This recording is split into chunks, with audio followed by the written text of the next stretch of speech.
हर महादेव, हर हर महादेव, हर हर महादेव। जय शिवाजी, जय भवानी। अंग्रेजों का मराठा क्षेत्र पर नियंत्रण। अंग्रेजों का मराठा क्षेत्र पर नियंत्रण। अंग्रेजों का मराठा क्षेत्र पर नियंत्रण। अंग्रेजों का मराठा क्षेत्र पर नियंत्रण। अंग्रेजों का मराठा क्षेत्र पर नियंत्रण। अंग्रेजों का मराठा क्षेत्र पर नियंत्रण। पेशवा बालाजी विश्वनाथ 1713-20। पेशवा बालाजी विश्वनाथ 1713-20। पेशवा बालाजी विश्वनाथ 1713-20। पेशवा बालाजी विश्वनाथ 1713-20। पेशवा बालाजी विश्वनाथ 1713-20। मराठा पेशवा बालाजी विश्वनाथ को साहू ने पेशवा बनाया। वसुधा 1707 में साहू छत्रपति बने थे। मराठा पेशवा बालाजी विश्वनाथ को साहू ने पेशवा बनाया। वसुधा 1707 में साहू छत्रपति बने थे। मराठा पेशवा बालाजी विश्वनाथ को साहू ने पेशवा बनाया। वसुधा 1707 में साहू छत्रपति बने थे। मराठा पेशवा बालाजी विश्वनाथ को साहू ने पेशवा बनाया। वसुधा 1707 में साहू छत्रपति बने थे। मराठा पेशवा बालाजी विश्वनाथ को साहू ने पेशवा बनाया। वसुधा 1707 में साहू छत्रपति बने थे। बालाजी विश्वनाथ ने चौथ वसूल करने का अधिकार विभिन्न मराठा सरदारों को दे दिया। फलतः मराठा संघ की नींव पड़ी। बालाजी विश्वनाथ ने चौथ वसूल करने का अधिकार विभिन्न मराठा सरदारों को दे दिया। फलतः मराठा संघ की नींव पड़ी। बालाजी विश्वनाथ ने चौथ वसूल करने का अधिकार विभिन्न मराठा सरदारों को दे दिया। फलतः मराठा संघ की नींव पड़ी। बालाजी विश्वनाथ ने चौथ वसूल करने का अधिकार विभिन्न मराठा सरदारों को दे दिया। फलतः मराठा संघ की नींव पड़ी। बालाजी विश्वनाथ ने चौथ वसूल करने का अधिकार विभिन्न मराठा सरदारों को दे दिया। फलतः मराठा संघ की नींव पड़ी। पेशवा बालाजी विश्वनाथ को मराठा साम्राज्य का द्वितीय संस्था माना जाता है। पेशवा बालाजी विश्वनाथ को मराठा साम्राज्य का द्वितीय संस्था माना जाता है। पेशवा बालाजी विश्वनाथ को मराठा साम्राज्य का द्वितीय संस्था माना जाता है। पेशवा बालाजी विश्वनाथ को मराठा साम्राज्य का द्वितीय संस्था माना जाता है। पेशवा बालाजी विश्वनाथ को मराठा साम्राज्य का द्वितीय संस्था माना जाता है। इन्होंने 1719 में मुगल अधिकारी सैयद बंधु ने संधि कर विशेष अधिकार प्राप्त किया। इन्होंने 1719 में मुगल अधिकारी सैयद बंधु ने संधि कर विशेष अधिकार प्राप्त किया। इन्होंने 1719 में मुगल अधिकारी सैयद बंधु से संधि कर विशेष अधिकार प्राप्त किया। इन्होंने 1719 में मुगल अधिकारी सैयद बंधु से संधि कर विशेष अधिकार प्राप्त किया। इन्होंने 1719 में मुगल अधिकारी सैयद बंधु से संधि कर विशेष अधिकार प्राप्त किया। इन्होंने 1719 में मुगल अधिकारी सैयद बंधु से संधि कर विशेष अधिकार प्राप्त किया। इस संधि को इतिहासकार रिचर्ड टेम्पल ने मराठों का मैग्ना कार्टा कहा। इस संधि को इतिहासकार रिचर्ड टेम्पल ने मराठों का मैग्ना कार्टा कहा। इस संधि को इतिहासकार रिचर्ड टेम्पल ने मराठों का मैग्ना कार्टा कहा। इस संधि को इतिहासकार रिचर्ड टेम्पल ने मराठों का मैग्ना कार्टा कहा। इस संधि को इतिहासकार रिचर्ड टेम्पल ने मराठों का मैग्ना कार्टा कहा। इस संधि को इतिहासकार रिचर्ड टेम्पल ने मराठों का मैग्ना कार्टा कहा। इस संधि को इतिहासकार रिचर्ड टेम्पल ने मराठों का मैग्ना कार्टा कहा। इस संधि को इतिहासकार रिचर्ड टेम्पल ने मराठों का मैग्ना कार्टा कहा। इस संधि को इतिहासकार रिचर्ड टेम्पल ने मराठों का मैग्ना कार्टा कहा। इस संधि के तहत मुगलों ने मराठों के राजस्व अधिकार को मान्यता दी और उन्हें दक्षिण के राज्यों से चौथ वसूल करने का अधिकार दिया। इस संधि के तहत मुगलों ने मराठों के राजस्व अधिकार को मान्यता दी और उन्हें दक्षिण के राज्यों से चौथ वसूल करने का अधिकार दिया। इस संधि के तहत मुगलों ने मराठों के राजस्व अधिकार को मान्यता दी और उन्हें दक्षिण के राज्यों से चौथ वसूल करने का अधिकार दिया। इस संधि के तहत मुगलों ने मराठों के राजस्व अधिकार को मान्यता दी और उन्हें दक्षिण के राज्यों से चौथ वसूल करने का अधिकार दिया। इस संधि के तहत मुगलों ने मराठों के राजस्व अधिकार को मान्यता दी और उन्हें दक्षिण के राज्यों से चौथ वसूल करने का अधिकार दिया। बदले में आवश्यकता अनुसार मराठे मुगलों की सैन्य सहायता करेंगे, साथ ही 10 लाख रुपये प्रति वर्ष मुगलों को देंगे। बदले में आवश्यकता अनुसार मराठे मुगलों की सैन्य सहायता करेंगे और साथ ही 10 लाख रुपये प्रति वर्ष मुगलों को देंगे। बदले में आवश्यकता अनुसार मराठे मुगलों की सैन्य सहायता करेंगे और साथ ही 10 लाख रुपये प्रति वर्ष मुगलों को देंगे। बदले में आवश्यकता अनुसार मराठे मुगलों की सैन्य सहायता करेंगे और साथ ही 10 लाख रुपये प्रति वर्ष मुगलों को देंगे। बदले में आवश्यकता अनुसार मराठे मुगलों की सैन्य सहायता करेंगे और साथ ही 10 लाख रुपये प्रति वर्ष मुगलों को देंगे। इस समझौते के तहत जब मुगल अधिकारी सैयद बंधुओं ने मराठों से सहायता मांगी तो पेशवा बालाजी विश्वनाथ एवं सेनापति खांडेराव दमादे के नेतृत्व में मराठा सेना दिल्ली पहुंची। इस समझौते के तहत जब मुगल अधिकारी सैयद बंधुओं ने मराठों से सहायता मांगी तो पेशवा बालाजी विश्वनाथ एवं सेनापति खांडेराव दमादे के नेतृत्व में मराठा सेना दिल्ली पहुंची। इस समझौते के तहत जब मुगल अधिकारी सैयद बंधुओं ने मराठों से सहायता मांगी तो पेशवा बालाजी विश्वनाथ एवं सेनापति खांडेराव दमादे के नेतृत्व में मराठा सेना दिल्ली पहुंची।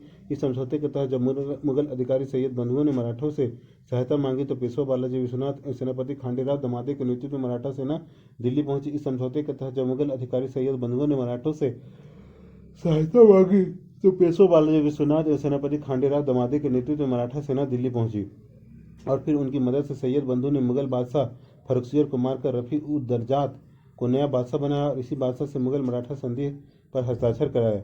और फिर उनकी मदद से सैयद बंधु ने मुगल बादशाह फर्रुखसियर को मारकर रफी-उद-दर्जात को नया बादशाह बनाया और इसी बादशाह से मुगल मराठा संधि पर हस्ताक्षर कराया। और फिर उनकी मदद से सैयद बंधु ने मुगल बादशाह फर्रुखसियर को मारकर रफी-उद-दर्जात को नया बादशाह बनाया और इसी बादशाह से मुगल मराठा संधि पर हस्ताक्षर कराया।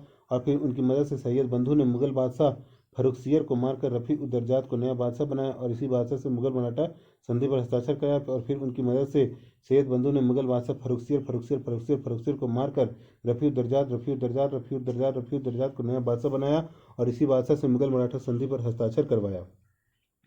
पेशवा बाजीराव प्रथम 1720 से 40।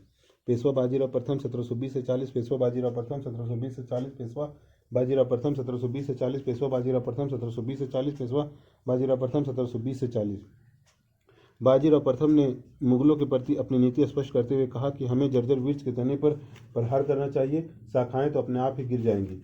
बाजीराव प्रथम ने मुगलों के प्रति अपनी नीति स्पष्ट करते हुए कहा कि हमें जर्जर वृक्ष के तने पर प्रहार करना चाहिए, शाखाएं तो अपने आप ही गिर जाएगी। बाजीराव प्रथम ने मुगलों के प्रति अपनी नीति स्पष्ट करते हुए कहा कि हमें जर्जर वृक्ष के तने पर प्रहार करना चाहिए, शाखाएं तो अपने आप ही गिर जाएगी। बाजीराव प्रथम ने मुगलों के प्रति अपनी नीति स्पष्ट करते हुए कहा कि हमें जर्जर वृक्ष के तने पर प्रहार करना चाहिए, शाखाएं तो अपने आप ही गिर जाएगी। बाजीराव प्रथम ने मुगलों के प्रति अपनी नीति स्पष्ट करते हुए कहा कि हमें जर्जर वृक्ष के तने पर प्रहार करना चाहिए, शाखाएं तो अपने आप ही गिर जाएंगी। बाजीराव प्रथम ने एक विशाल मराठा साम्राज्य के निर्माण का लक्ष्य घोषित किया। इसी क्रम में उसने कहा कि मराठा झंडा कृष्णा नदी से सिंधु नदी तक फहराया जाएगा। बाजीराव प्रथम ने एक विशाल मराठा साम्राज्य के निर्माण का लक्ष्य घोषित किया। इसी क्रम में उसने कहा कि मराठा झंडा कृष्णा नदी से सिंधु नदी तक फहराया जाएगा। बाजीराव प्रथम ने एक विशाल मराठा साम्राज्य के निर्माण का लक्ष्य घोषित किया। इसी क्रम में उसने कहा कि मराठा झंडा कृष्णा नदी से सिंधु नदी तक फहराया जाएगा। बाजीराव प्रथम ने एक विशाल मराठा साम्राज्य के निर्माण का लक्ष्य घोषित किया। इसी क्रम में उसने कहा कि मराठा झंडा कृष्णा नदी से सिंधु नदी तक फहराया जाएगा। बाजीराव प्रथम ने एक विशाल मराठा साम्राज्य के निर्माण का लक्ष्य घोषित किया। इसी क्रम में उसने कहा कि मराठा झंडा कृष्णा नदी से सिंधु नदी तक फहराया जाएगा। बाजीराव प्रथम शिवाजी के पश्चात गुरिल्ला युद्ध छापामार संघर्ष का सबसे बड़ा जानकार था। बाजीराव प्रथम शिवाजी के पश्चात गुरिल्ला युद्ध छापामार संघर्ष का सबसे बड़ा जानकार था। बाजीराव प्रथम शिवाजी के पश्चात गुरिल्ला युद्ध छापामार संघर्ष का सबसे बड़ा जानकार था। बाजीराव प्रथम शिवाजी के पश्चात गुरिल्ला युद्ध छापामार संघर्ष का सबसे बड़ा जानकार था। बाजीराव प्रथम शिवाजी के पश्चात गुरिल्ला युद्ध छापामार संघर्ष का सबसे बड़ा जानकार था। इन्होंने हिंदू पदशाही हिंदू धर्म का संरक्षक का नारा दिया। इन्होंने हिंदू पदशाही हिंदू धर्म संरक्षक का नारा दिया।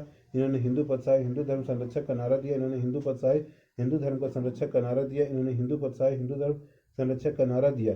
बाजीराव प्रथम ने 1728 में पालखेड़ा के युद्ध में निजाम हैदराबाद को पराजित कर उसे मुंशी शिवगांव की संधि की तथा इसके माध्यम से दक्कन में मराठा की सर्वोच्चता स्थापित की। बाजीराव प्रथम ने 1728 में पालखेड़ के युद्ध में निजाम हैदराबाद को पराजित कर उससे मुंशी शिवगांव की संधि की तथा इसके माध्यम से दक्कन में मराठा सर्वोच्चता स्थापित की। बाजीराव प्रथम ने 1728 में पालखेड़ के युद्ध में निजाम हैदराबाद को पराजित कर उससे मुंशी शिवगांव की संधि की तथा इसके माध्यम से दक्कन में मराठा सर्वोच्चता स्थापित की। बाजीराव प्रथम ने 1728 में पालखेड़ के युद्ध में निजाम हैदराबाद को पराजित कर उससे मुंशी शिवगांव की संधि की तथा इस माध्यम से दक्कन में मराठा सर्वोच्चता स्थापित की। बाजीराव प्रथम ने 1728 में पालखेड़ के युद्ध में निजाम हैदराबाद को पराजित कर उसे मुंशी शिवगांव की संधि की तथा इस माध्यम से दक्कन में मराठा सर्वोच्चता स्थापित की। बाजीराव प्रथम ने 1728 में पालखेड़ के युद्ध में निजाम हैदराबाद को पराजित कर उसे मुंशी शिवगांव की संधि की तथा इस माध्यम से दक्कन में मराठा सर्वोच्चता स्थापित की। पालखेड़ के युद्ध में मुंशी शिवगांव की संधि। पालखेड़ के युद्ध में मुंशी शिवगांव की संधि। पालखेड़ के युद्ध में मुंशी शिवगांव की संधि। पालखेड़ के युद्ध में मुंशी शिवगांव की संधि। पालखेड़ के युद्ध में मुंशी शिवगांव की संधि। पालखेड़ के युद्ध में मुंशी शिवगांव की संधि। पालखेड़ के युद्ध में मुंशी शिवगांव की संधि। बुंदेलखंड के शासक छत्रसाल ने मोहम्मद खां बंगस के विरुद्ध बाजीराव प्रथम से सहायता मांगी। बुंदेलखंड के शासक छत्रसाल ने मोहम्मद खां बंगस के विरुद्ध बाजीराव प्रथम से सहायता मांगी। बुंदेलखंड के शासक छत्रसाल ने मोहम्मद खां बंगस के विरुद्ध बाजीराव प्रथम से सहायता मांगी। बुंदेलखंड के शासक छत्रसाल ने मोहम्मद खां बंगस के विरुद्ध बाजीराव प्रथम से सहायता मांगी। बुंदेलखंड के शासक छत्रसाल ने मोहम्मद खां बंगस के विरुद्ध बाजीराव प्रथम से सहायता मांगी। बुंदेलखंड के शासक छत्रसाल ने मोहम्मद खां बंगस के विरुद्ध बाजीराव प्रथम से सहायता मांगी। बुंदेलखंड के शासक छत्रसाल ने मोहम्मद खां बंगस के विरुद्ध बाजीराव प्रथम से सहायता मांगी। बुंदेलखंड के शासक छत्रसाल ने मोहम्मद खां बंगस के विरुद्ध बाजीराव प्रथम से सहायता मांगी। अतः 1729 में बाजीराव स्वयं वहां गए और उसकी सहायता के बदले उसे बुंदेलखंड से कुछ क्षेत्र झांसी, कल्पी, हृदयनगर, सागर प्राप्त हुए। साथ ही उनको मस्तानी नामक कन्या भी प्राप्त हुई जो नृत्यगान में दक्ष थी। अतः 1729 में बाजीराव स्वयं वहां गए और सहायता के बदले उसे बुंदेलखंड के कुछ क्षेत्र झांसी, कल्पी, हृदयनगर, सागर प्राप्त हुए। साथ ही उसको मस्तानी नामक कन्या भी प्राप्त हुई जो नृत्यगान में दक्ष थी। अतः 1729 में बाजीराव स्वयं वहां गए और सहायता के बदले उसे बुंदेलखंड के कुछ क्षेत्र झांसी, कल्पी, हृदयनगर, सागर प्राप्त हुए। साथ ही उनको मस्तानी नामक कन्या भी प्राप्त हुई जो नृत्यगान में दक्ष थी। अतः 1729 में बाजीराव स्वयं वहां गए और सहायता के बदले उसे बुंदेलखंड के कुछ क्षेत्र झांसी, कल्पी, हृदयनगर, सागर भी प्राप्त हुए और उसको मस्तानी नामक कन्या भी प्राप्त हुई जो नृत्य गान में दक्ष थी। अतः 1729 में बाजीराव स्वयं वहाँ गए और उसकी सहायता के बदले उसे बुंदेलखंड के कुछ क्षेत्र झांसी, कल्पी, हृदयनगर, सागर प्राप्त हुए। साथ ही उसको मस्तानी नामक कन्या भी प्राप्त हुई जो नृत्य गान में दक्ष थी। 1739 में बाजीराव प्रथम ने पुर्तगालियों पर विजय प्राप्त करते हुए उसने बेसिन और साल्सेट का क्षेत्र प्राप्त किया। 1739 में बाजीराव प्रथम ने पुर्तगालियों पर विजय प्राप्त करते हुए उनसे बेसिन और साल्सेट का क्षेत्र प्राप्त किया। 1739 में बाजीराव प्रथम ने पुर्तगालियों पर विजय प्राप्त करते हुए उनसे बेसिन और साल्सेट का क्षेत्र प्राप्त किया। 1739 में बाजीराव प्रथम ने पुर्तगालियों पर विजय प्राप्त करते हुए उनसे बेसिन और साल्सेट का क्षेत्र प्राप्त किया। 1739 में बाजीराव प्रथम ने पुर्तगालियों पर विजय प्राप्त करते हुए उनसे बेसिन और साल्सेट का क्षेत्र प्राप्त किया। पुर्तगालियों से बेसिन और साल्सेट, पुर्तगालियों से बेसिन और साल्सेट। बाला बाजीराव प्रथम, बाला बाजीराव उर्फ नाना साहब, बाला बाजीराव उर्फ नाना साहब, बाला बाजीराव उर्फ नाना साहब, बाला बाजीराव उर्फ नाना साहब, बाला बाजीराव उर्फ नाना साहब, बाला बाजीराव उर्फ नाना साहब, बाला बाजीराव उर्फ नाना साहब, बाला बाजीराव उर्फ नाना साहब 1740 से 61। इस पेशवा के समय छत्रपति साहू की मृत्यु हो गई और राजा राम द्वितीय छत्रपति बना, जिसके साथ पेशवा बालाजी बाजीराव ने संगोला की संधि 1750 में की। इस पेशवा के समय छत्रपति साहू की मृत्यु हो गई और फिर राजा राम द्वितीय छत्रपति बना, जिसके साथ पेशवा बालाजी बाजीराव ने संगोला की संधि 1750 में की। इस पेशवा के समय छत्रपति साहू की मृत्यु होगी और फिर राजा राम छत्रपति बना, जिसके साथ पेशवा बालाजी बाजीराव ने संगोला की संधि 1750 में की। इस पेशवा के समय छत्रपति साहू की मृत्यु होगी, फिर राजा राम द्वितीय छत्रपति बना, जिसके साथ पेशवा बालाजी बाजीराव ने संगोला की संधि की। इस पेशवा के समय छत्रपति साहू की मृत्यु होगी, फिर राजा राम द्वितीय छत्रपति बना, जिसके साथ पेशवा बालाजी बाजीराव ने संगोला की संधि 1750 में की। इस पेशवा के समय छत्रपति साहू की मृत्यु होगी, फिर राजा राम द्वितीय छत्रपति बना, जिसके साथ पेशवा बालाजी बाजीराव ने संगोला की संधि की। इस पेशवा के समय छत्रपति साहू की मृत्यु होगी और फिर राजा राम द्वितीय छत्रपति बना, जिसके समय सर पेशवा बालाजी बाजीराव संगोला की संधि की। इस पेशवा के समय छत्रपति साहू की मृत्यु हो गई और फिर राजा राम द्वितीय छत्रपति बना, जिसके साथ पेशवा बालाजी बाजीराव ने संगोला की संधि 1750 में की। इस संधि के तहत अब मराठा राज का संपूर्ण अधिकार पेशवा में निहित हो गया। इस संधि के तहत अब मराठा राज का संपूर्ण अधिकार पेशवा में निहित हो गया। इस संधि के तहत अब मराठा राज का संपूर्ण अधिकार पेशवा में निहित हो गया। इस संधि के तहत अब मराठा राज का संपूर्ण अधिकार पेशवा में निहित हो गया। इस संधि के तहत अब मराठा राज का संपूर्ण अधिकार पेशवा में निहित हो गया। अतः अब मराठा राज का प्रधान पूर्णतः पेशवा बन गया और पूना पेशवा की शक्ति का केंद्र बन गया। अतः अब मराठा राज का प्रधान पूर्णतः पेशवा बन गया और पूना पेशवा की शक्ति का केंद्र बन गया। अतः अब मराठा राज के प्रधान पूर्णतः पेशवा बन गया और पूना पेशवा की शक्ति का केंद्र बन गया। अतः अब मराठा राज का प्रधान पूर्णतः पेशवा बन गया और पूना पेशवा का शक्ति का केंद्र बना। अतः अब मराठा राज का प्रधान पूर्णतः पेशवा बन गया और पूना पेशवा की शक्ति का केंद्र बना। बालाजी बाजीराव के समय पानीपत का तीसरा युद्ध 1761 में हुआ। युद्ध अफगान एवं मराठों के बीच हुआ। बालाजी बाजीराव के समय पानीपत का तीसरा युद्ध 1761 में हुआ। बालाजी बाजीराव के समय पानीपत का तीसरा युद्ध 1761 में हुआ। बालाजी बाजीराव के समय पानीपत का तीसरा युद्ध 1761 में हुआ। बालाजी बाजीराव के समय पानीपत का तीसरा युद्ध 1761 में हुआ। बालाजी बाजीराव के समय पानीपत का तीसरा युद्ध 1761 में हुआ।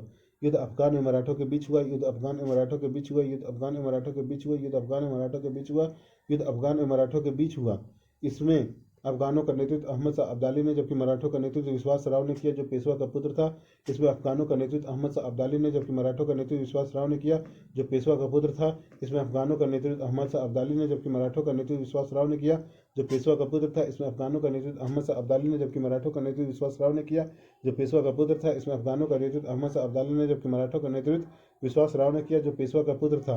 हालांकि यह मराठा सेना का नाम मात्र का प्रधान था, जबकि व्यवहारिक रूप से सेनापति का कार्य सदाशिव राव भाऊ कर रहा था, जो पेशवा का भाई था। हालांकि यह मराठा सेना का नाम मात्र का प्रधान था, जबकि व्यवहारिक रूप से सेनापति का कार्य सदाशिव राव भाऊ कर रहा था, जो पेशवा का भाई था। हालांकि यह मराठा सेना का नाम मात्र का प्रधान था, जबकि व्यवहारिक रूप से सेनापति का कार्य सदाशिव राव भाऊ कर रहा था, जो पेशवा का भाई था। हालांकि यह मराठा सेना का नाम मात्र का प्रधान था, जबकि व्यवहारिक रूप से सेनापति का कार्य सदाशिव राव भाऊ कर रहा था, जो पेशवा का भाई था। हालांकि यह मराठा सेना का नाम मात्र का प्रधान था, जबकि व्यवहारिक रूप से सेनापति का कार्य सदाशिव राव भाऊ कर रहा था, जो पेशवा का भाई था। इस युद्ध में मराठों को क्षेत्रीय शक्तियों का सहयोग नहीं मिला। जाट नेता सूरजमल युद्ध से अलग रहा। इस युद्ध में मराठों को क्षेत्रीय शक्तियों का सहयोग नहीं मिला। जाट नेता सूरजमल युद्ध से अलग रहा। इस युद्ध में मराठों को क्षेत्रीय शक्तियों का सहयोग नहीं मिला। जाट नेता सूरजमल युद्ध से अलग रहा। इस युद्ध में मराठों को क्षेत्रीय शक्तियों का सहयोग नहीं मिला। जाट नेता सूरजमल युद्ध से अलग रहा। इस युद्ध में मराठों को क्षेत्रीय शक्तियों का सहयोग नहीं मिला। जाट नेता सूरजमल युद्ध से अलग रहा। युद्ध में मराठा तोपखानों का नेतृत्व इब्राहिम गर्दी ने किया। युद्ध में मराठा तोपखानों का नेतृत्व इब्राहिम गर्दी ने किया। युद्ध में मराठा तोपखानों का नेतृत्व इब्राहिम गर्दी ने किया। युद्ध में मराठा तोपखानों का नेतृत्व इब्राहिम गर्दी ने किया। युद्ध में मराठा तोपखानों का नेतृत्व इब्राहिम गर्दी ने किया। युद्ध में मराठों की पराजय हुई और उनके दोनों सेनापति मारे गए। युद्ध में मराठों की पराजय हुई और उसके दोनों सेनापति मारे गए। युद्ध में मराठों की पराजय हुई और उसके दोनों सेनापति मारे गए। युद्ध में मराठों की पराजय हुई और उसके दोनों सेनापति मारे गए। युद्ध में मराठों की पराजय हुई और उसके दोनों सेनापति मारे गए। इस संदर्भ में पेशवा को व्यापारियों से सूचना मिली कि उसके दोनों मोती विलीन हो गए, अतः दुख से पेशवा भी मर गया। इस संदर्भ में पेशवा को व्यापारियों से सूचना मिली कि उसके दोनों मोती विलीन हो गए, अतः दुख से पेशवा भी मर गया। इस संदर्भ में पेशवा के व्यापारियों से सूचना मिली कि उसके दोनों मोती विलीन हो गए, अतः दुख से पेशवा भी मर गया। इस संदर्भ में पेशवा को व्यापारियों से सूचना मिली कि उसके दोनों मोती विलीन हो गए, अतः दुख से पेशवा भी मर गया। इस संदर्भ में पेशवा को व्यापारियों से सूचना मिली कि उसके दोनों मोती विलीन हो गए, अतः दुख से पेशवा भी मर गया। इस युद्ध का आंखों देखा वर्णन पंडित कांसीराम ने किया। इस युद्ध का आंखों देखा वर्णन पंडित कांसीराम ने किया। इस युद्ध का आंखों देखा वर्णन पंडित कांसीराम ने किया। इस युद्ध का आंखों देखा वर्णन पंडित कांसीराम ने किया। इस युद्ध का आंखों देखा वर्णन पंडित कांसीराम ने किया। इस युद्ध का आंखों देखा वर्णन पंडित कांसीराम ने किया। पानीपत के तीसरा युद्ध यह निर्धारित नहीं किया कि भारत का शासक कौन होगा, बल्कि यह निर्धारित किया कि भारत का शासक कौन नहीं बनेगा। पानीपत के तीसरा युद्ध ने यह निर्धारित नहीं किया कि भारत का शासक कौन होगा, बल्कि यह निर्धारित किया कि भारत का शासक कौन नहीं बनेगा। पानीपत के तृतीय युद्ध ने यह निर्धारित नहीं किया कि भारत का शासक कौन होगा, बल्कि यह निर्धारित किया कि भारत का शासक कौन नहीं बनेगा। पानीपत के तीसरा युद्ध ने यह निर्धारित नहीं किया कि भारत का शासक कौन होगा, बल्कि यह निर्धारित किया कि भारत का शासक कौन नहीं बनेगा। पानीपत के तीसरा युद्ध ने यह निर्धारित नहीं किया कि भारत का शासक कौन होगा, बल्कि यह निर्धारित किया कि भारत का शासक कौन नहीं बनेगा। वस्तुतः मराठे मुगलों की सत्ता को चुनौती देकर भारत का शासक बनने की दावेदारी कर रहे थे, किंतु पानीपत की पराजय ने मराठों की इस दावेदारी को खोखला साबित कर दिया। वस्तुतः मराठे मुगलों की सत्ता को चुनौती देकर भारत का शासक बनने की दावेदारी कर रहे थे, किंतु पानीपत की पराजय ने मराठों की इस दावेदारी को खोखला साबित कर दिया। वस्तुतः मराठे मुगलों की सत्ता को चुनौती देकर भारत का शासक बनने की दावेदारी कर रहे थे, किंतु पानीपत की पराजय ने मराठों की इस दावेदारी को खोखला साबित कर दिया। वस्तुतः मराठे मुगलों की सत्ता को चुनौती देकर भारत का शासक बनने की दावेदारी कर रहे थे, किंतु पानीपत की पराजय ने मराठों को इस दावेदारी को खोखला साबित कर दिया। वस्तुतः मराठे मुगलों की सत्ता को चुनौती देकर भारत का शासक बनने की दावेदारी कर रहे थे, किंतु पानीपत की पराजय ने मराठों की इस दावेदारी को खोखला साबित कर दिया। अतः यह स्पष्ट हो गया कि मराठे भारत के शासक नहीं हो सकते थे। अतः यह स्पष्ट हो गया कि मराठे भारत के शासक नहीं हो सकते थे। अतः यह स्पष्ट हो गया कि मराठे भारत के शासक नहीं हो सकते थे। अतः यह स्पष्ट हो गया कि मराठे भारत के शासक नहीं हो सकते थे। अतः यह स्पष्ट हो गया कि मराठे भारत के शासक नहीं हो सकते थे। तो दूसरी ओर अफगानों ने भारत के शासक बनने की कभी दावा नहीं किया। तो दूसरी ओर अफगानों ने भारत के शासक बनने का कभी दावा नहीं किया। तो दूसरी ओर अफगानों ने भारत के शासक बनने का कभी दावा नहीं किया। तो दूसरी ओर अफगानों ने भारत के शासक बनने का कभी दावा नहीं किया। तो दूसरी ओर अफगानों ने भारत के शासक बनने का कभी दावा नहीं किया। ऐसी स्थिति में अब भारत में अंग्रेजों की सत्ता स्थापित होने का मार्ग प्रशस्त हुआ। ऐसी स्थिति में अब भारत में अंग्रेजों की सत्ता स्थापित होने का मार्ग प्रशस्त हुआ। ऐसी स्थिति में अब भारत में अंग्रेजों की सत्ता स्थापित होने का मार्ग प्रशस्त हुआ। ऐसी स्थिति में अब भारत में अंग्रेजों की सत्ता स्थापित होने का मार्ग प्रशस्त हुआ। ऐसी स्थिति में अब भारत में अंग्रेजों की सत्ता स्थापित होने का मार्ग प्रशस्त हुआ। पानीपत के युद्ध में मराठों के पराजय के निम्नलिखित कारण थे। पानीपत के युद्ध में मराठों के पराजय के निम्नलिखित कारण थे। पानीपत के युद्ध में मराठों के पराजय के निम्नलिखित कारण थे। पानीपत के युद्ध में मराठों के पराजय के निम्नलिखित कारण थे। पानीपत के युद्ध में मराठों के पराजय के निम्नलिखित कारण थे। मराठों में आपसी एकता का अभाव था। मराठों में आपसी एकता का अभाव था। मराठों में आपसी एकता का अभाव था। मराठों में आपसी एकता का अभाव था। मराठों में आपसी एकता का अभाव था। मराठों में आपसी एकता का अभाव था। चौथ कर वसूली से मराठों के अनेक शत्रु बन गए थे, फलतः युद्ध में मराठे क्षेत्रीय शक्तियों का सहयोग प्राप्त न कर सके। चौथ कर वसूली से मराठों के अनेक शत्रु बन गए थे, फलतः युद्ध में मराठों क्षेत्रीय शक्तियों का सहयोग प्राप्त न कर सके। चौथ कर वसूली से मराठों के अनेक शत्रु बन गए थे, फलतः युद्ध में मराठे क्षेत्रीय शक्तियों का सहयोग प्राप्त न कर सके। चौथ कर वसूली से मराठों के अनेक शत्रु बन गए थे, फलतः युद्ध में मराठे क्षेत्रीय शक्तियों का सहयोग प्राप्त न कर सके। चौथ कर वसूली से मराठों के अनेक शत्रु बन गए थे, फलतः युद्ध में मराठे क्षेत्रीय शक्तियों का सहयोग प्राप्त न कर सके। मराठों के सैन्य संगठन में भी कमजोरी थी। वस्तुतः अनुशासन एवं प्रशिक्षण का अभाव था और वे परंपरागत युद्ध की गुरिल्ला प्रणाली को छोड़कर युद्ध कर रहे थे। मराठों के सैन्य संगठन में भी कमजोरी थी। वस्तुतः अनुशासन एवं प्रशिक्षण का अभाव था और वे परंपरागत युद्ध की गुरिल्ला प्रणाली को छोड़कर युद्ध कर रहे थे। मराठों के सैन्य संगठन में भी कमजोरी थी। वस्तुतः अनुशासन एवं प्रशिक्षण का अभाव था और वे परंपरागत युद्ध की गुरिल्ला प्रणाली को छोड़कर युद्ध कर रहे थे। मराठों के सैन्य संगठन में भी कमजोरी थी। वस्तुतः अनुशासन या प्रशिक्षण का अभाव था और वे परंपरागत युद्ध की गुरिल्ला प्रणाली को छोड़कर युद्ध कर रहे थे। मराठों के सैन्य संगठन में भी कमजोरी थी। वस्तुतः अनुशासन या प्रशिक्षण का अभाव था और वे परंपरागत युद्ध की गुरिल्ला प्रणाली को छोड़कर युद्ध कर रहे थे। पेशवा माधवराव प्रथम 1761 से 72। पेशवा माधवराव प्रथम 1761 से 72। पेशवा माधवराव प्रथम 1761 61 से 72 पेशवा माधवराव प्रथम 1761 से 72 पेशवा माधवराव प्रथम 1761 से 72 पेशवा माधवराव प्रथम 1761 से 72 पेशवा माधवराव प्रथम 1761 से 72 यह एक योग पेशवा था। इसने पानीपत की युद्ध में पराजय के पश्चात मराठा शक्ति को पुनः संगठित किया। यह एक योग पेशवा था। इसने पानीपत की युद्ध में पराजय के पश्चात मराठा शक्ति को पुनः संगठित किया। यह एक योग पेशवा था। इसने पानीपत की युद्ध में पराजय के पश्चात मराठा शक्ति को पुनः संगठित किया। यह एक योग पेशवा था। इसने पानीपत की युद्ध में पराजय के पश्चात मराठा शक्ति को पुनः संगठित किया। यह एक योग पेशवा था। इसने पानीपत की युद्ध में पराजय के पश्चात मराठा शक्ति को पुनः संगठित किया। पेशवा माधवराव प्रथम के समय मराठा नेता महादजी सिंधिया के प्रयासों से 1772 में मुगल बादशाह शाह आलम द्वितीय को पुनः दिल्ली में स्थापित किया गया। पेशवा माधवराव प्रथम के समय मराठा नेता महादजी सिंधिया के प्रयासों से 1772 में मुगल बादशाह शाह आलम द्वितीय को पुनः दिल्ली में स्थापित किया गया। पेशवा माधवराव के समय मराठा नेता महादजी सिंधिया के प्रयासों से 1772 में मुगल बादशाह शाह आलम द्वितीय को पुनः दिल्ली में स्थापित किया गया। पेशवा माधवराव के समय प्रथम के समय मराठा नेता महादजी सिंधिया के प्रयासों से 1772 में मुगल बादशाह शाह आलम द्वितीय को पुनः दिल्ली में स्थापित किया गया। पेशवा माधवराव प्रथम के समय मराठा नेता महादजी सिंधिया के प्रयासों से 1772 में मुगल बादशाह शाह आलम द्वितीय को पुनः दिल्ली में स्थापित किया गया। बीमारी के कारण माधवराव प्रथम की मृत्यु हुई, जिसे मराठा इतिहासकार ग्राट टूप ने मराठों के लिए पानीपत की पराजय से भी अधिक घातक माना। बीमारी के कारण माधवराव प्रथम की मृत्यु हुई, जिसे मराठा इतिहासकार ग्राट टूप ने मराठों के लिए पानीपत की पराजय से भी अधिक घातक माना। बीमारी के कारण माधवराव प्रथम की मृत्यु हुई, जिसे मराठा इतिहासकार ग्राट टूप ने मराठों के लिए पानीपत की पराजय से भी अधिक घातक माना। बीमारी के कारण माधवराव प्रथम की मृत्यु हुई, जिसे मराठा इतिहासकार ग्राट टूप ने मराठों के लिए भी पानीपत के पराजय से भी अधिक घातक माना। बीमारी के कारण माधवराव प्रथम की मृत्यु हुई, जिसे मराठा इतिहासकार ग्राट टूप ने मराठों के लिए पानीपत की पराजय से भी अधिक घातक माना। पेशवा नारायण राव 1772 से 73 पेशवा नारायण राव 1772 से 73 पेशवा नारायण राव 1772 से 73 पेशवा नारायण राव 1772 से 73 पेशवा नारायण राव 1772 से 73 पेशवा नारायण राव 1772 से 73 पेशवा नारायण राव 1772 से 73 नारायण राव की हत्या रघुनाथ राव ने कर दी, किंतु फिर भी वह पेशवा बनने में सफल नहीं हो सका। नारायण राव की हत्या रघुनाथ राव ने कर दी, फिर भी वह पेशवा बनने में सफल नहीं हो सका। नारायण राव की हत्या रघुनाथ राव ने कर दी, फिर भी वह पेशवा बनने में सफल नहीं हो सका। नारायण राव की हत्या रघुनाथ राव ने कर दी, किंतु फिर भी वह पेशवा बनने में सफल नहीं हो सका। नारायण राव की हत्या रघुनाथ राव ने कर दी, किंतु फिर भी वह पेशवा बनने में सफल नहीं हो सका।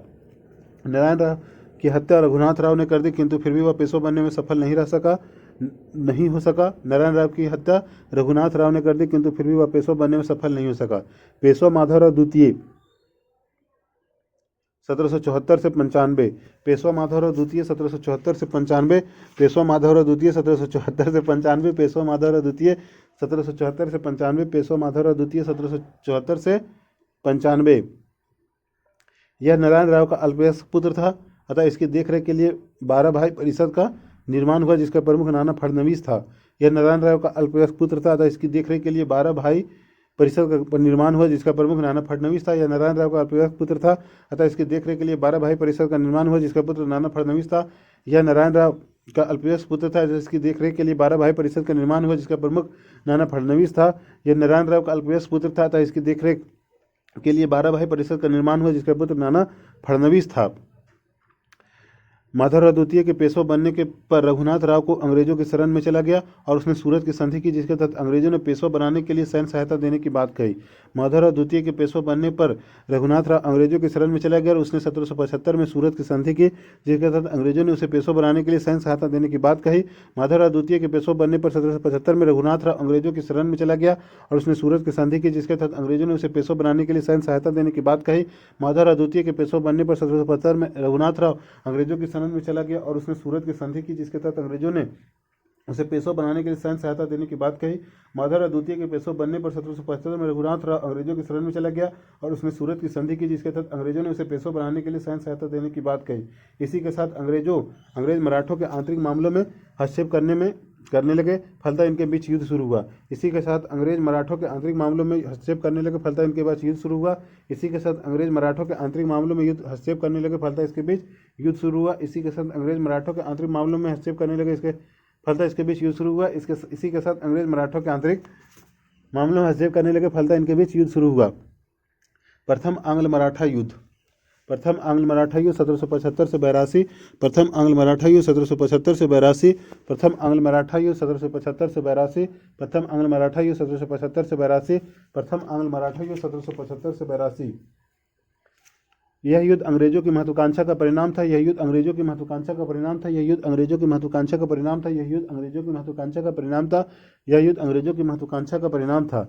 इस समय बंगाल का ब्रिटिश गवर्नर वारन हेस्टिंग था। इस समय बंगाल का ब्रिटिश गवर्नर वारन हेस्टिंग था। इस समय बंगाल का ब्रिटिश गवर्नर जनरल वारन हेस्टिंग था। इस समय बंगाल का ब्रिटिश गवर्नर जनरल वारन हेस्टिंग था। इस समय बंगाल का ब्रिटिश गवर्नर जनरल वारन हेस्टिंग था। इस समय बंगाल का ब्रिटिश गवर्नर जनरल वारन हेस्टिंग था। इस समय बंगाल का ब्रिटिश गवर्नर जनरल वारन हेस्टिंग था। वस्तुतः बम्बई के ब्रिटिश अधिकारी भी वैसा ही लाभ लेना चाह रहे थे जैसा कि क्लाइव ने बंगाल के नवाब के आंतरिक मामलों में हस्तक्षेप कर प्राप्त किया। वस्तुतः बम्बई के ब्रिटिश अधिकारी भी वैसा ही लाभ लेना चाह रहे थे जैसा कि क्लाइव ने बंगाल के नवाब के आंतरिक मामलों में हस्तक्षेप कर प्राप्त किया। वस्तुतः बम्बई के ब्रिटिश अधिकारी भी वैसा ही लाभ लेना चाह रहे थे जैसा कि क्लाइव ने बंगाल के नवाब के आंतरिक मामलों में हस्तक्षेप कर प्राप्त किया। वस्तुतः बम्बई के ब्रिटिश अधिकारी भी वैसा ही लाभ लेना चाह रहे थे जैसा कि क्लाइव ने बंगाल के नवाब के आंतरिक मामलों में हस्तक्षेप कर प्राप्त किया था। वस्तुतः बम्बई के ब्रिटिश अधिकारी भी वैसा ही लाभ लेना चाह रहे थे जैसा कि क्लाइव ने बंगाल के नवाब के आंतरिक मामलों में हस्तक्षेप कर प्राप्त किया था। अंततः मराठा नेता महादजी सिंधिया के प्रयासों से साल 22 की संधि 1782 में मराठों तथा अंग्रेजों के बीच हुई और अंग्रेजों ने युद्ध को समाप्त करते हुए माधवराव द्वितीय को पेशवा स्वीकार किया। अंततः मराठा नेता महादजी सिंधिया के प्रयासों से साल 22 की संधि 1782 में मराठों तथा अंग्रेजों के बीच हुई अंग्रेजों ने युद्ध को समाप्त करते हुए माधवराव द्वितीय को पेशवा स्वीकार किया। अंततः मराठा नेता महादजी सिंधिया के प्रयासों से साल 22 की संधि 1782 में मराठों तथा अंग्रेजों के बीच हुई अंग्रेजों ने युद्ध समाप्त करते हुए माधवराव द्वितीय को पेशवा स्वीकार किया। अंततः मराठा नेता महादजी सिंधिया के प्रयासों से साल 22 की संधि 1782 में मराठों तथा अंग्रेजों के बीच हुई और अंग्रेजों ने युद्ध समाप्त करते हुए माधवराव द्वितीय को पेशवा स्वीकार किया। अंततः मराठा नेता महादजी सिंधिया के प्रयासों से साल 22 की संधि 1782 में मराठों तथा अंग्रेजों के बीच हुई और अंग्रेजों ने युद्ध को समाप्त करते हुए माधवराव द्वितीय को पेशवा स्वीकार किया। पेशवा बाजीराव द्वितीय 1795 से 1818, पेशवा बाजीराव द्वितीय 1795 से 1818, पेशवा बाजीराव द्वितीय 1795 से 1818, पेशवा बाजीराव द्वितीय 1795 से 1818, पेशवा बाजीराव द्वितीय 1795 से 1818। यह अंतिम मराठा पेशवा था। यह अंतिम मराठा पेशवा था। यह अंतिम मराठा पेशवा था। यह अंतिम मराठा पेशवा था। यह अंतिम मराठा पेशवा था। यह अंतिम मराठा पेशवा था। यह अंतिम मराठा पेशवा था। इसने मराठा नेता यशवंतराव होलकर ने चुनौती दी, अतः यह भागकर अंग्रेजों की शरण में आ गया और उसके साथ बेसिन की संधि 1802 में की। इसे मराठा नेता यशवंतराव होलकर ने चुनौती दी, अतः यह भागकर अंग्रेजों की शरण में आ गया और उनके साथ बेसिन की संधि 1802 में की। इसे मराठा नेता यशवंतराव होलकर ने चुनौती दी, अतः यह भागकर अंग्रेजों की शरण में आ गया और उनके साथ बेसिन की संधि 1802 में की। इसे मराठा नेता यशवंतराव होलकर ने चुनौती दी, अतः यह भागकर अंग्रेजों की शरण में आ गया और उसे उनके साथ बेसिन की संधि 1802 में की। इसे मराठा नेता यशवंतराव होलकर ने चुनौती दी, यह भागकर अंग्रेजों की शरण में आ गया और उनके साथ बेसिन की संधि 1802 में की। इस समय British governor general Lord Wellesley था जो भारत में ब्रिटिश कंपनी की सर्वोच्च शक्ति बनाना चाहता था। इस समय British governor general Lord Wellesley था जो भारत में ब्रिटिश कंपनी को सर्वोच्च शक्ति बनाना चाहता था। इस समय British governor general Lord Wellesley था जो भारत में ब्रिटिश कंपनी को सर्वोच्च शक्ति बनाना चाहता था। इस समय British governor general Lord Wellesley था जो भारत में ब्रिटिश कंपनी को सर्वोच्च शक्ति बनाना चाहता था। इस समय British governor general Lord Wellesley था जो भारत में ब्रिटिश कंपनी को सर्वोच्च शक्ति बनाना चाहता था। इसी क्रम में उसने देशी राज्यों को अपने अधीन करने के लिए सहायक संधि लागू की। इसी क्रम में उसने देशी राज्यों को अपने अधीन करने के लिए सहायक संधि लागू की। इसी क्रम में उसने देशी राज्यों को अपने अधीन करने के लिए सहायक संधि लागू की। इसी क्रम में उसने देशी राज्यों को अपने अधीन करने के लिए सहायक संधि लागू की। इसी क्रम में उसने देशी राज्यों को अपने अधीन करने के लिए सहायक संधि लागू की। इस तरह मराठा पेशवा के साथ की गई बेसिन की संधि सहायक संधि थी जिसके तहत पेशवा ने ब्रिटिश संरक्षण स्वीकार किया और पूना में एक ब्रिटिश सेना रखने की बात स्वीकार की जिसके खर्च के लिए पेशवा अंग्रेजों को 20 लाख रुपये देगा। इस तरह मराठा पेशवा के साथ की गई बेसिन की संधि सहायक संधि थी जिसके तहत पेशवा ने ब्रिटिश संरक्षण स्वीकार किया और पूना में एक ब्रिटिश सेना रखने की बात स्वीकार की जिसके खर्च के लिए पेशवा अंग्रेजों को 26 लाख रुपये देगा। इस तरह मराठा पेशवा के साथ की गई बेसिन की संधि सहायक संधि थी जिसके तहत पेशवा ने ब्रिटिश संरक्षण स्वीकार किया और पूना में एक ब्रिटिश सेना रखने की बात स्वीकार की जिसके खर्च के लिए पेशवा अंग्रेजों को 26 लाख रुपये देगा।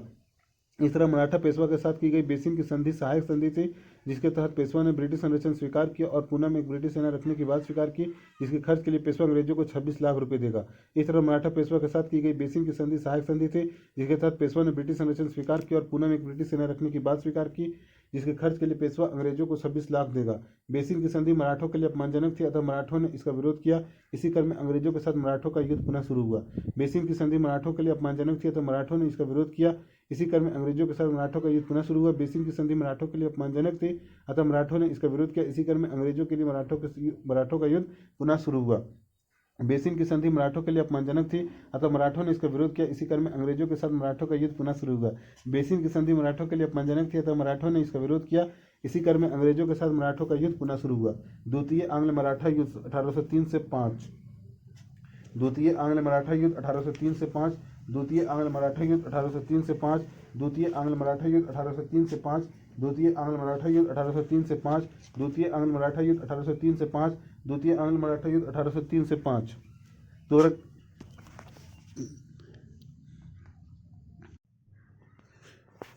द्वितीय आंग्ल मराठा युद्ध 1803 से 5। द्वितीय आंग्ल मराठा युद्ध 1803 से 5। द्वितीय आंग्ल मराठा युद्ध 1803 से 5। द्वितीय आंग्ल मराठा युद्ध 1803 से 5। द्वितीय आंग्ल मराठा युद्ध 1803 से 5। इस दौरान British governor general Lord Wellesley था। इस दौरान British governor general Lord Wellesley था। इस दौरान British governor general Lord Wellesley था। इस दौरान British governor general Lord Wellesley था। इस दौरान British governor general Lord Wellesley था। इसने मराठा सरदारों को पराजित कर उनसे अलग अलग संधि कर प्रादेशिक लाभ प्राप्त किया। ये संधियां निम्नलिखित थी। इसने मराठा सरदारों को पराजित कर उनसे अलग अलग संधि कर प्रादेशिक लाभ प्राप्त किया। ये संधियां निम्नलिखित थी। उसने मराठा सरदारों को अलग अलग पराजित कर उनसे अलग अलग संधि कर प्रादेशिक लाभ प्राप्त किया। ये संधियां निम्नलिखित थी। उसने मराठा सरदारों को पराजित कर उनसे अलग अलग संधि कर प्रादेशिक लाभ प्राप्त किया। ये संधियां निम्नलिखित थी। सिंधिया सुरजी अर्जन गांव की संधि। सिंधिया सुरजी अर्जन गांव की संधि। सिंधिया सुरजी अर्जन गांव की संधि। सिंधिया सुरजी अर्जन गांव की संधि। सिंधिया सुरजी अर्जन गांव की संधि। सिंधिया सुरजी अर्जन गांव की संधि। सिंधिया सुरजी अर्जन गांव की संधि। सिंधिया सुरजी अर्जन गांव की संधि। सिंधिया सुरजी अर्जन गांव की संधि। सिंधिया सुरजी अर्जन गांव की संधि। सिंधिया सुरजी अर्जन गांव की संधि। भोसले देवगांव की संधि। भोसले देवगांव की संधि। भोसले देवगांव की संधि। भोसले देवगांव की संधि। भोसले देवगांव की संधि। भोसले देवगांव की संधि। भोसले देवगांव की संधि। भोसले देवगांव की संधि। भोसले देवगांव की संधि। होलकर राजापुर घाट की संधि। होलकर राजपुर घाट की संधि। होलकर राजपुर घाट की संधि। होलकर राजपुर घाट की संधि। होलकर राजपुर घाट की संधि।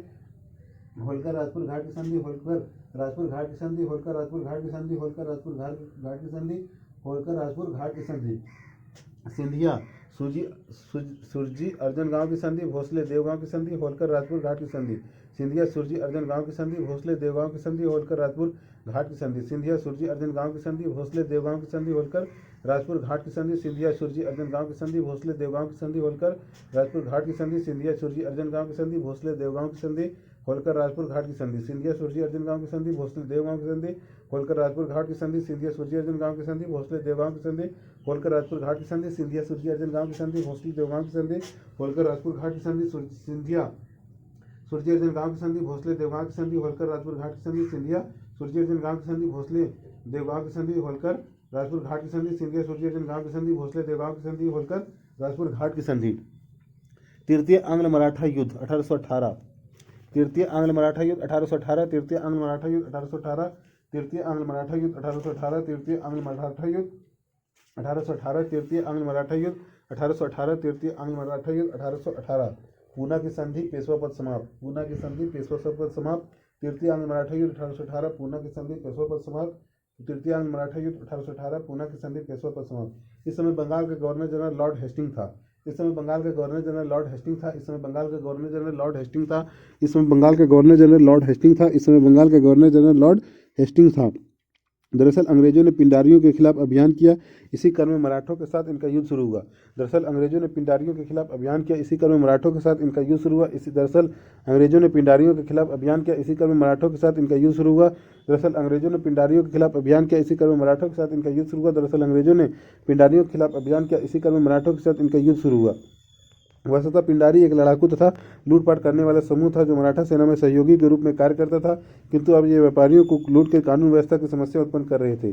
वस्तुतः पिंडारी एक लड़ाकू तथा लूटपाट करने वाला समूह था जो मराठा सेना में सहयोगी के रूप में कार्य करता था, किंतु अब ये व्यापारियों को लूट कर कानून व्यवस्था की समस्या उत्पन्न कर रहे थे। वस्तुतः पिंडारी एक लड़ाकू तथा लूटपाट करने वाला समूह था जो मराठा सेना में सहयोगी के रूप में कार्य करता था, किंतु अब ये व्यापारियों को लूटकर कानून व्यवस्था की समस्या उत्पन्न कर रहे थे। वस्तुतः पिंडारी एक लड़ाकू तथा लूटपाट करने वाला समूह था जो मराठा सेना में सहयोगी के रूप में कार्य करता था, किंतु अब ये व्यापारियों को लूटकर कानून व्यवस्था की समस्या उत्पन्न कर रहे थे। वस्तुतः पिंडारी एक लड़ाकू तथा लूटपाट करने वाला समूह था जो मराठा सेना में सहयोगी के रूप में कार्य करता था, किंतु अब ये व्यापारियों को लूटकर कानून व्यवस्था की समस्या उत्पन्न कर रहे थे। अतः अंग्रेजों ने उनके विरुद्ध कार्रवाई शुरू की और पिंडारी मराठों के पास शरण लेने लगे। अतः अंग्रेजों ने उनके विरुद्ध कार्रवाई शुरू की और पिंडारी मराठों के पास शरण लेने लगे। अतः अंग्रेजों ने उनके विरुद्ध कार्रवाई शुरू की और पिंडारी मराठों के पास शरण लेने लगे। अतः अंग्रेजों ने उनके विरुद्ध कार्रवाई शुरू की और पिंडारी मराठों के पास शरण लेने लगे। अतः अंग्रेजों ने उनके विरुद्ध कार्रवाई शुरू की और पिंडारी मराठों के पास शरण लेने लगे। इसी क्रम में थर्ड आंग्ल मराठा युद्ध शुरू हुआ। इसी क्रम में थर्ड आंग्ल मराठा युद्ध शुरू हुआ। इसी क्रम में थर्ड आंग्ल मराठा युद्ध शुरू हुआ। इसी क्रम में थर्ड आंग्ल मराठा युद्ध शुरू हुआ। इसी क्रम में थर्ड आंग्ल मराठा युद्ध शुरू हुआ। पिंडारी नेता वसील मोहम्मद जेल में मर गया तथा चीतू जंगल में भाग गया, जहां चीता ने उसे मार डाला। पिंडारी नेता वसील मोहम्मद जेल में मर गया तथा चीतू जंगल में भाग गया, जहां चीता ने उसे मार डाला। पिंडारी नेता वसील मोहम्मद जेल में मर गया तथा चीतू जंगल में भाग गया, जहां चीता ने उसे मार डाला। पिंडारी नेता वसील मोहम्मद जेल में मर गया तथा चीतू जंगल में भाग गया, जहां चीता ने उसे मार डाला। पिंडारी नेता वसील मोहम्मद जेल में मर गया तथा चीतू जंगल में भाग गया, जहां चीता ने उसे मार डाला। युद्ध में अंग्रेजों ने पेशवा को पराजित कर उनके साथ पूना की संधि की, जिसके तहत पेशवा का पद समाप्त कर बाजीराव द्वितीय को पेंशन देकर यूपी में कानपुर के निकट बिठूर भेज दिया गया। युद्ध में अंग्रेजों ने पेशवा को पराजित कर उसके साथ पूना की संधि की, जिसके तहत पेशवा का पद समाप्त कर बाजीराव द्वितीय को पेंशन देकर यूपी के कानपुर के निकट बिठूर भेज दिया गया। युद्ध में अंग्रेजों ने पेशवा को पराजित कर उसके साथ पूना की संधि की, जिसके तहत पेशवा का पद समाप्त कर बाजीराव द्वितीय को पेंशन देकर यूपी में कानपुर के निकट बिठूर भेज दिया गया। युद्ध में अंग्रेजों ने पेशवा को पराजित कर उसके साथ पूना की संधि की, जिसके तहत पेशवा का पद समाप्त कर बाजीराव द्वितीय को पेंशन देकर यूपी में कानपुर के निकट बिठूर भेज दिया गया। युद्ध में अंग्रेजों ने पेशवा को पराजित कर उसके साथ पूना की संधि की, जिसके तहत पेशवा का पद समाप्त कर बाजीराव द्वितीय को पेंशन देकर यूपी में कानपुर के निकट बिठूर भेज दिया गया। इसी के साथ मराठवाड़ा क्षेत्र पर ब्रिटिश नियंत्रण स्थापित हुआ। इसी के साथ मराठवाड़ा क्षेत्र पर ब्रिटिश नियंत्रण स्थापित हुआ। इसी के साथ मराठवाड़ा क्षेत्र पर ब्रिटिश नियंत्रण स्थापित हुआ। इसी के साथ मराठवाड़ा क्षेत्र पर ब्रिटिश नियंत्रण स्थापित हुआ। इसी के साथ मराठवाड़ा क्षेत्र पर ब्रिटिश नियंत्रण स्थापित हुआ। इस तरह कपास उत्पादन क्षेत्र पर अंग्रेजों ने नियंत्रण स्थापित कर ब्रिटिश औद्योगिक क्रांति की आवश्यकताओं को पूरा किया। इस तरह कपास उत्पादन क्षेत्र पर अंग्रेजों ने नियंत्रण स्थापित कर ब्रिटिश औपनिवेशिक क्रांति की आवश्यकताओं को पूरा किया। इस तरह कपास उत्पादक क्षेत्र पर अंग्रेजों ने नियंत्रण स्थापित कर ब्रिटिश औपनिवेशिक क्रांति की आवश्यकताओं को पूरा किया। इस तरह कपास उत्पादक क्षेत्र पर अंग्रेजों ने नियंत्रण स्थापित कर ब्रिटिश औपनिवेशिक क्रांति की आवश्यकताओं को पूरा किया। इस तरह कपास उत्पादन क्षेत्र पर अंग्रेजों ने नियंत्रण स्थापित कर ब्रिटिश औपनिवेशिक क्रांति की आवश्यकताओं को पूरा किया। मराठा प्रशासन मराठा प्रशासन मराठा प्रशासन मराठा प्रशासन मराठा प्रशासन मराठा प्रशासन मराठा आय का सर्वप्रमुख स्रोत चौथ तथा सरदेशमुखी कर। मराठा आय का सर्वप्रमुख स्रोत चौथ तथा सरदेशमुखी कर। मराठा आय का सर्वप्रमुख स्रोत चौथ तथा सरदेशमुखी कर। मराठा आय का सर्वप्रमुख स्रोत चौथ तथा सरदेशमुखी कर। मराठा आय का सर्वप्रमुख स्रोत चौथ तथा सरदेशमुखी कर। मराठा आय का सर्वप्रमुख स्रोत चौथ तथा सरदेशमुखी कर। मराठा आय का सर्वप्रमुख स्रोत चौथ तथा सरदेशमुखी कर। मराठा आय का सर्वप्रमुख स्रोत चौथ तथा सरदेशमुखी कर। मराठा आय का सर्वप्रमुख स्रोत चौथ तथा सरदेशमुखी कर। मराठा क्षेत्र मराठा क्षेत्र मराठा क्षेत्र स्वराज क्षेत्र नियंत्रित क्षेत्र मुल्क एक कदीम पड़ोसी क्षेत्र। मराठा क्षेत्र स्वराज क्षेत्र नियंत्रित क्षेत्र मुल्क एक कदीम पड़ोसी क्षेत्र। मराठा क्षेत्र स्वराज क्षेत्र नियंत्रित क्षेत्र मुल्क एक कदीम पड़ोसी क्षेत्र। मराठा क्षेत्र स्वराज क्षेत्र नियंत्रित क्षेत्र मुल्क एक कदीम पड़ोसी क्षेत्र। मराठा क्षेत्र स्वराज क्षेत्र नियंत्रित क्षेत्र मुल्क एक कदीम पड़ोसी क्षेत्र। मराठा क्षेत्र स्वराज क्षेत्र नियंत्रित क्षेत्र मुल्क के कदीम पड़ोसी क्षेत्र। मराठा क्षेत्र स्वराज क्षेत्र नियंत्रित क्षेत्र, यहाँ से मराठा सरदारों से सरदेशमुखी कर वसूल जो उनके आय का 10% होता था, यह कर सीधे छत्रपति के पास पहुंचता था। इसका बंटवारा नहीं होता था। मराठों का वैध कर, यहाँ से मराठा सरदारों से सरदेशमुखी कर वसूली जो उनके आय का 10% होता था, यह कर सीधे छत्रपति के पास पहुंचता था। इसका बंटवारा नहीं होता था। मराठों का वैध कर, यहाँ से मराठा सरदारों से सरदेशमुखी कर वसूली जो उनके आय का 10% होता था, यह कर सीधे छत्रपति के पास पहुंचता था। इसका बंटवारा नहीं होता था। मराठों का वैध कर। स्वराज क्षेत्र नियंत्रित क्षेत्र, यहाँ से मराठा सरदारों से सरदेशमुखी कर वसूली जो उसके आय का 10% होता था, यह कर सीधे छत्रपति के पास पहुंचता था। इसका बंटवारा नहीं होता था। मराठों का वैध कर। स्वराज क्षेत्र नियंत्रित क्षेत्र, यहाँ से मराठा सरदारों से सरदेशमुखी कर वसूली जो उनके आय का 10% होता था, यह कर सीधे छत्रपति के पास पहुंचता था। इसका बंटवारा नहीं होता था। मराठों का वैध कर। स्वराज क्षेत्र नियंत्रित क्षेत्र, यहाँ से मराठा सरदारों से सरदेशमुखी कर वसूली जो उनके आय का 10% होता था, यह कर सीधे छत्रपति के पास पहुंचता था। इसका बंटवारा नहीं होता था। मराठों का वैध कर। स्वराज क्षेत्र नियंत्रित क्षेत्र, यहाँ से मराठा सरदारों से सरदेशमुखी कर वसूली जो उनके आय का 10% होता था, यह कर सीधे छत्रपति के पास पहुंचता था। इसका बंटवारा नहीं होता था। मराठों का वैध कर। स्वराज क्षेत्र नियंत्रित क्षेत्र, यहाँ से मराठा सरदारों से सरदेशमुखी कर वसूली जो उनके आय का 10% होता था, यह कर सीधे छत्रपति के पास पहुंचता था। इसका बंटवारा नहीं होता था। मराठों का वैध कर। मुल्क एक कदीम पड़ोसी क्षेत्र, चौथ वसूला जाता था जो आक्रमण से सुरक्षा करने के बदले लिया जाने वाला कर था। संबंधित राज्य के कुल आय का एक भाग होता था। इस राशि का विभाजन होता था। मुल्क के कदीम पड़ोसी क्षेत्र चौथ वसूला जाता था जो आक्रमण से सुरक्षा करने के बदले लिए जाने वाले कर था। संबंधित राज्य के कुल आय का भाग होता था। इस राशि का विभाजन होता था। मुल्क के कदीम पड़ोसी क्षेत्र चौथ वसूला जाता था जो आक्रमण से सुरक्षा करने के बदले लिया जाने वाला कर था। संबंधित राज्य के कुल आय का भाग होता था। इस राशि का विभाजन होता था। पड़ोसी मुल्क एक कदीम पड़ोसी क्षेत्र चौथ वसूला जाता था जो आक्रमण से सुरक्षा करने के बदले लिया जाने वाला कर था। संबंधित राज्य के कुल आय का इतना भाग होता था। इस राशि का विभाजन होता था। मुल्क के कदीम पड़ोसी क्षेत्र चौथ वसूला जाता था जो आक्रमण से सुरक्षा करने के बदले लिया जाने वाला कर था। संबंधित राज्य की कुल आय का इतना भाग होता था। इस राशि का विभाजन होता था। इस राशि का विभाजन होता था। विकास 66% सैन्य अभियान से संबंधित मराठा सरदार को मिलता था। विकास 66% सैन्य अभियान से संबंधित मराठा सरदार को मिलता था। विकास सैन्य अभियान से संबंधित मराठा सरदार को मिलता था। विकास 66% सैन्य अभियान से संबंधित मराठा सरदार को मिलता था। विकास 66% सैन्य अभियान से संबंधित मराठा सरदार को मिलता था। विकास 66% सैन्य अभियान से संबंधित मराठा सरदार को मिलता था। विकास 66% सैन्य अभियान से संबंधित मराठा सरदार को मिलता था। विकास 66% सैन्य अभियान से संबंधित मराठा सरदार को मिलता था। विकास 66% सैन्य अभियान से संबंधित मराठा सरदार को मिलता था। विकास 66% सैन्य अभियान से संबंधित मराठा सरदार को मिलता था। विकास 66% सैन्य अभियान से संबंधित मराठा सरदार को मिलता था। बावती 25% छत्रपति के पास जाता था। बावती 25% छत्रपति के पास जाता था। बावती 25% छत्रपति के पास जाता था। बावती 25% छत्रपति के पास जाता था। बावती 25% छत्रपति के पास जाता था। बावती 25% छत्रपति के पास जाता था। बावती 25% छत्रपति के पास जाता था। बावती 25% छत्रपति के पास जाता था। बावती 25% छत्रपति के पास जाता था। बावती 25% छत्रपति के पास जाता था। बावती 25% छत्रपति के पास जाता था। सहोत्रा 6% सचिव के पास जाता था। सहोत्रा 6% सचिव के पास जाता था। सहोत्रा 6% सचिव के पास जाता था। सहोत्रा 6% सचिव के पास जाता था। सहोत्रा 6% सचिव के पास जाता था। सहोत्रा 6% सचिव के पास जाता था। सहोत्रा 6% सचिव के पास जाता था। सहोत्रा 6% सचिव के पास जाता था। सहोत्रा 6% सचिव के पास जाता था। सहोत्रा 6% सचिव के पास जाता था। नादगोंड 3% छत्रपति के विवेक पर। नादगोंड 3% छत्रपति के विवेक पर। नादगोंड 3% छत्रपति के विवेक पर। नादगोंड 3% छत्रपति के विवेक पर। नादगोंड 3% छत्रपति के विवेक पर। नादगोंड 3% छत्रपति के विवेक पर। नादगोंड 3% छत्रपति के विवेक पर। नादगोंड 3% छत्रपति के विवेक पर। नादगोंड 3% छत्रपति के विवेक पर। नादगोंड 3% छत्रपति के विवेक पर। नादगोंड 3% छत्रपति के विवेक पर। विकास 66% सैन्य अभियान से संबंधित मराठा सरदार को मिलता था। बावती 25% छत्रपति के पास जाता था। सहोत्रा 6% सचिव के पास जाता था। नादगोंड 3% छत्रपति के विवेक पर। विकास 66% सैन्य अभियान से संबंधित मराठा सरदार को मिलता था। बावती 25% छत्रपति के पास जाता था। सहोत्रा 6% सचिव के पास जाता था। नादगोंड 3% छत्रपति के विवेक पर। विकास 66% सैन्य अभियान से संबंधित मराठा सरदार को मिलता था। बावती 25% छत्रपति के पास जाता था। सहोत्रा 6% सचिव के पास जाता था। नादगोंड 3% छत्रपति के विवेक पर। विकास 66% सैन्य अभियान से संबंधित मराठा सरदार को मिलता था। बावती 25% छत्रपति के पास जाता था। सहोत्रा 6% सचिव के पास जाता था। नादगोंड 3% छत्रपति के विवेक पर। विकास 66% सैन्य अभियान से संबंधित मराठा सरदार को मिलता था। बावती 25% छत्रपति के पास जाता था। सहोत्रा 6% सचिव के पास जाता था।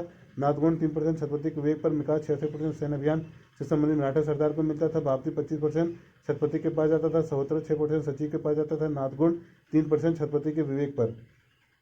मराठा प्रशासन। मराठा प्रशासन। मराठा प्रशासन। मराठा प्रशासन। मराठा प्रशासन। मराठा प्रशासन। मराठा प्रशासन। मराठा प्रशासन। मराठा प्रशासन। मराठा प्रशासन। केंद्रीय छत्रपति पेशवा। प्रांतीय सर सूबेदार, मामलतदार, देशमुख, कारकुन, हवलदार, स्थानीय पाटिल, कुलकर्णी, चौगुल, नगर कोतवाल। अच्छा, मराठा प्रशासन।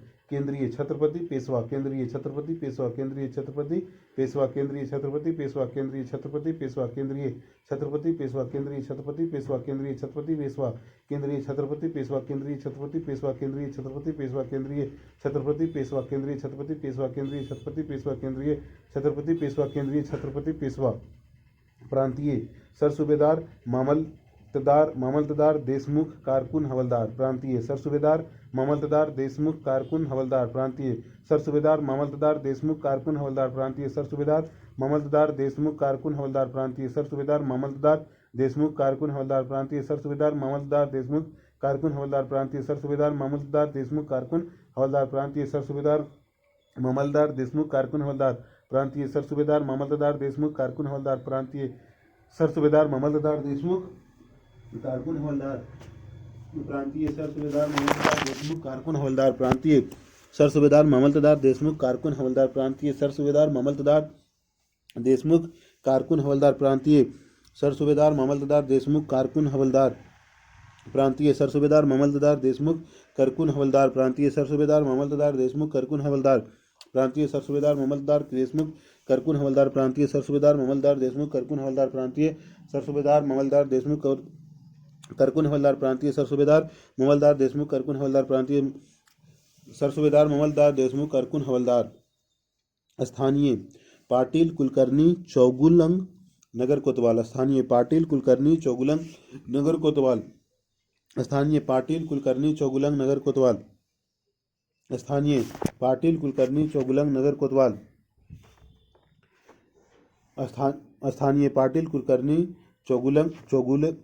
चौगुले नगर कोतवाल स्थानीय पाटिल कुलकर्णी चौगुले नगर कोतवाल स्थानीय पाटिल कुलकर्णी चौगुले नगर कोतवाल स्थानीय पाटिल कुलकर्णी चौगुले नगर कोतवाल स्थानीय पाटिल कुलकर्णी चौगुले नगर कोतवाल स्थानीय पाटिल कुलकर्णी चौगुले नगर कोतवाल स्थानीय पाटिल कुलकर्णी चौगुले नगर कोतवाल स्थानीय पाटिल कुलकर्णी चौगुले नगर कोतवाल स्थानीय पाटिल कुलकर्णी चौगुले नगर कोतवाल स्थानीय पाटिल कुलकर्णी चौगुले नगर कोतवाल स्थानीय पाटिल कुलकर्णी चौगुले नगर कोतवाल स्थानीय पाटिल कुलकर्णी चौगुले नगर कोतवाल स्थानीय पाटिल कुलकर्णी चौगुले नगर कोतवाल स्थानीय पाटिल कुलकर्णी चौगुले नगर कोतवाल स्थानीय पाटिल कुलकर्णी चौगुले नगर कोतवाल स्थानीय पाटिल कुलकर्णी चौगुले नगर कोतवाल स्थानीय पाटिल कुलकर्णी चौगुले नगर कोतवाल।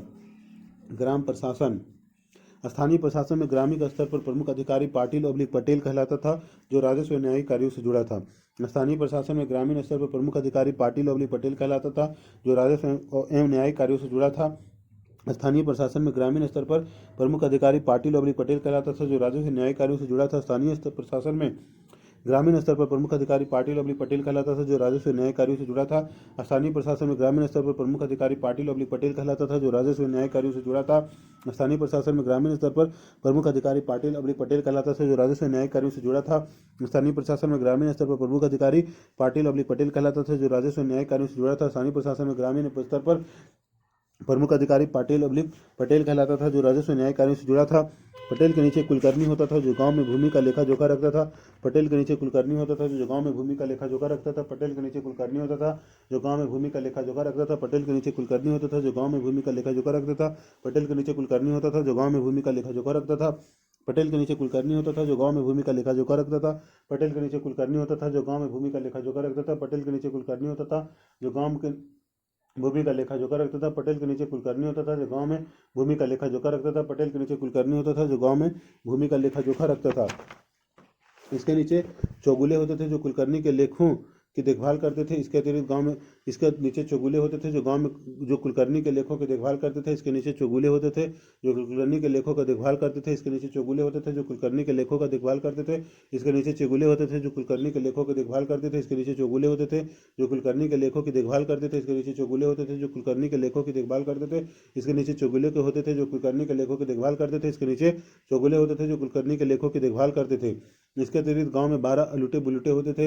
इसके अतिरिक्त गांव में 12 अलूटे बुलूटे होते थे। इसके अतिरिक्त गांव में 12 अलूटे बुलूटे होते थे। इसके अतिरिक्त गांव में 12 अलूटे बुलूटे होते थे। इसके अतिरिक्त गांव में 12 अलूटे बुलूटे होते थे। इसके अतिरिक्त गांव में 12 अलूटे बुलूटे होते थे। इसके अतिरिक्त गांव में 12 अलूटे बुलूटे होते थे। इसके अतिरिक्त गांव में 12 अलूटे बुलूटे होते थे। इसके अतिरिक्त गांव में 12 अलूटे बुलूटे होते थे। इसके अतिरिक्त गांव में 12 अलूटे बुलूटे होते थे। इसके अतिरिक्त गांव में 12 अलूटे बुलूटे होते थे। इसके अतिरिक्त गांव में 12 अलूटे बुलूटे होते थे। हर महादेव।